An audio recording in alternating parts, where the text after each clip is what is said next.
চোখেই যদি বাইসে যায়। এটা বর্তমানে বস্তি এলাকার সিংহ খারাপ ভাই। যে কোনো উপায় সরকারিভাবে কীভাবে সমাধান দেওয়া যায় তার ব্যবস্থা করা। মন যা চাচ্ছে তাই করতেছে, রাস্তার মধ্যে পানি ছেড়ে দিচ্ছে। মানুষ চলাচল করে অতিরিক্ত, মানুষ সব ভিজে ভুরে জায়গা করবে কি এই পাড়াই টেরাই যায় পরিবেশ, বুঝছেন? এটা বর্তমানে বস্তি এলাকার সিংহ খারাপ ভাই। চোখেই যদি বাইসে যায় প্রতিদিনই তো এটা কি বৃষ্টি নামলে পুরা বাড়ি বাইসে ওঠে। বৃষ্টি নামলে এনে আর কি করার আছে, কিছু হইতেছে না তো, তাহলে এনে আর কি করা যাবে? করার কিচ্ছু নাই। এখন এরা যদি সচেতন না হয় তাহলে আমরা আপনারা বলে তো কোনো লাভ নেই।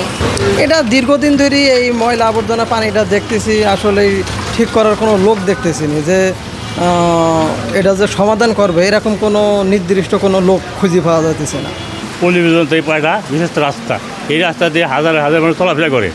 কিছু সংখ্যা বাড়িওয়ালারা তাদের ড্রেন নিষ্কাশন না করিয়া সরাসরি পানিগুলো সরকারি ড্রেনের মধ্যে ভালো ফেলছে। এতে মসজিদে নামাজ পড়া খুব কষ্টকর, মানুষ যাতায়াতে কষ্টকর, তাদের ছায়া পড়ে গেছে।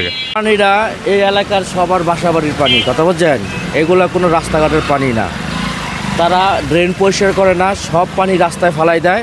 এই পানিটার জন্য আমরা 2 বছর ভুক্তভোগী। দুদিন যাবত এখানে পানি জমে থাকে। এই পানি জমে থাকার কারণে এখানকার যে রাস্তায় চলাফেরা করে মানুষজন, এই জনগণের হচ্ছে। এবং পাশে একটা মসজিদ আছে, মসজিদে এই নোংরা পানিতে নামাজ সঠিকভাবে পড়া যাচ্ছে না। যে আসা যাওয়ায় খুব সমস্যা হয়, অনেক সময় পানি শরীরে আসলে উজু নষ্ট হয়ে যায়। এখানে যারা আছে সবাই মন যা চাচ্ছে তাই করতেছে, রাস্তার মধ্যে পানি ছেড়ে দিচ্ছে। এটা সরাসরি আপনার পানি, নর্দমা পানি, খুবই খারাপ পানি। আর প্রতিনিয়ত বেঁচে থাকে, তাদের কোনো তদারকি নেই। তারা মন চাইলে ড্রেন কাজ করতেছে না, ঠিক করতেছে না, তারা রাস্তার মধ্যে ছেড়ে দিচ্ছে। বড় ড্রেন না থাকার কারণে এই সমস্যাটা হইতেছে। কেননা সবাই সম্মিলিতভাবে যদি এই একটা উদ্যোগ নেয় এবং বড় ড্রেন করার ব্যবস্থা করে, তাহলে এটা নিষ্কাশনের একটা সুব্যবস্থা হবে।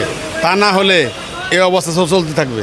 মাঝে মাঝে সেপটি ট্যাঙ্কি বইরা বাইরায়, আবার মাঝে মাঝে এই হাউজের পানি দেখা যায়, ছাদের পানি পুরেও পড়ে, আবার বৃষ্টিতে পানি চলবে। ওই যদি ড্রেনটা একটু প্রবলেম আছে বলে পানিগুলো ঠিক মতো যাইতেছে না।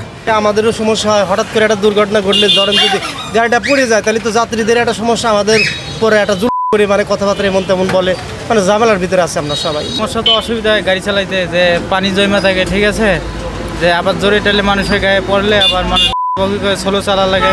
নিজস্ব কোনো উদ্যোগে কিছু করে না, আশপাশের দোকানদার যারা আছে এরা নিজস্ব উদ্যোগে কিছু টাকা পয়সা তুলে কয়দিন পর ঠিক করে, আবার সেই আগের মতোই হয়ে যায়। মানে স্থায়ী কোনো সমাধানের জন্য বাড়িওয়ালারা চেষ্টা করে না বা আমগুলো হেল্প করে না।